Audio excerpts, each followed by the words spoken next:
యావత్తు తెలుగు ప్రజలకు, దేశ ప్రజలకు, ప్రపంచ మానవ జాతికి జగద్గురువులు, కాలస్వరూపులు, ధర్మస్వరూపులు, మహత్పూరక అగ్రగణ్యులు, మహారాణి సమేత మహారాజా శ్రీ శ్రీ అంజనీ రవిశంకర్ శ్రీమాన్ వారు ధర్మోద్ధారి అయి తెలియజేయ పరిష్కారయుక్త ఆశీర్వాదపూర్వక దివ్య సమాచారం గ్రహించి అప్రమత్తం చెందగలరు.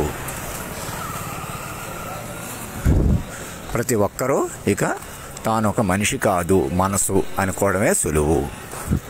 మీరు ఎంత మీకు భౌతిక స్థితి ఉన్నా, ఎంత అనుకూలత ఉన్నా, ప్రతికూలత ఉన్నా, భౌతికంగా మీ చేతులు లేదు అనే సత్యమే నేను అదే అప్పటి నుంచి నా ద్వారా నన్ను ఉపయోగించుకుని, ఒక మనిషిని ఉపయోగించుకుని అతన్ని కాలాతీతంగా మార్చినప్పుడే మనుషుల్ని నలిఫై చేసేసి మైండ్కి ప్రాధాన్యత అప్పుడే వచ్చేసింది. పర్టికులర్గా ఇంకా జనరల్గా ఎప్పటి నుంచో నేను ఈ ప్రపంచాన్ని పరిపాలించాలనేటువంటి మాటలు నా నుంచి ఎందుకు వచ్చినాయో, అలాగే ఒక తల్లిని తండ్రిని అధిగమించి మాట్లాడిన తీరు, సెక్షువల్గా సరదాగా మాట్లాడిన తీరును కూడా ఇలా ఏదైనా మనిషిగా అధిగమించాలంటే మీరు మనుషులుగా మనలేరు ఇంకా.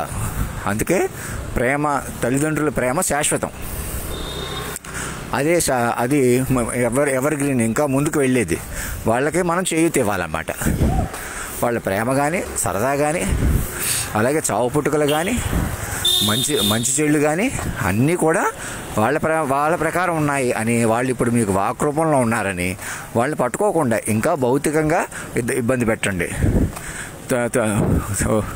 తల్లిని, తమ్ముడిని, తాతని, ఇలా నా విషయంలోనే అనేక ఇష్టం వచ్చి చెలగాటాలుగా ప్రాణాలే తీసేసి ఇచ్చేసి ఏదో ఒకటి రకంగా రెచ్చగొట్టుకోవటం, ఇంకా పలానా వాళ్ళ గురించే చెప్పుకోవాలి.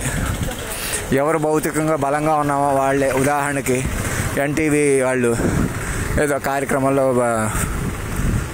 రాణా మెహక్ గురించి ఏమంటున్నాడు అని అడగటం, వాళ్ళ గురించి చెప్పించుకోవాలనుకోవటం. అలా వెంకయ్య నాయుడు గారు చూడండి, ఆయన మీద పద్యాలు, పాటలు పాడించుకోవటం. ఇవన్నీ ఒకసారి నేను మిమ్మల్ని విమర్శిస్తున్నాను అనుకోకుండా, భౌతికం అలా మాయ అలానే ఉంటుంది.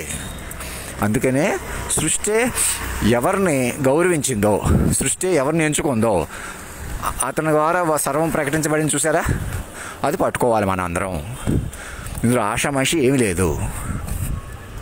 అలా పట్టుకోవడం వల్ల ఏమవుతుంది, కనీసం మీరు ఎలాగైనా తొక్కేసి చచ్చిపోయినా పర్లేదు, చంపేసినా పర్లేదు అన్నట్టు ఆలోచిస్తున్నారు చూసారా, ముందు ఆ తీరు పోద్ది అనమాట. భౌతికంగా బతికేయాలి, చంపేయాలి, చచ్చిపోవాలి, లేకపోతే మనమే కష్టపడిపోయి ఎదిగిపోవాలి, మనమే కష్టపడిపోయి సాధించేసాం, నేను చాలా క్రమశిక్షణ ఉన్నాను, నేను చాలా గొప్పగా ఆలోచిస్తున్నాను, నేనే కరెక్టు, ఆ ఫలానాలే తప్పు, ఎలాగైనా మనవాడే తప్పు, మనం అనుకున్నదే తప్పు, రైటు, రెప్పపాటు భౌతిక కాంటెంపరీలో ప్రపంచంలో అలా లేదు.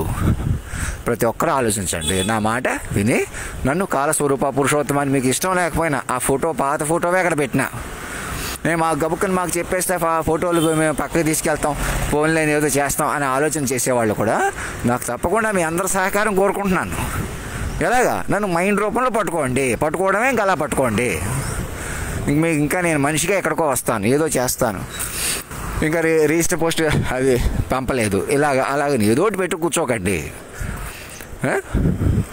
నేను ఉన్నాను కాబట్టి, ఆశీర్వాదాలు ఇస్తున్నాను కాబట్టి ఎన్నో అనర్థాలు ఆగినాయి అని తెలుసుకోండి. ఇప్పటికైనా నన్ను కొందరిని వేధించడం అన్నది అది కూడా చిన్నపోతుంది, ఆ గొయ్యి కూడా అదే ఊడుకుపోతుంది.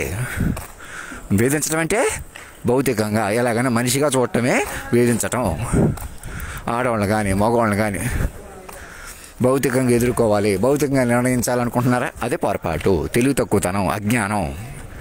ఎటువంటి సిచ్యువేషన్లో కూడా ఇంక గొప్పతనం కానీ తేలికతనం కానీ భౌతికంగా చూడకండి. ధర్మో రక్షతి రక్షత, సత్యమేవ జయతే.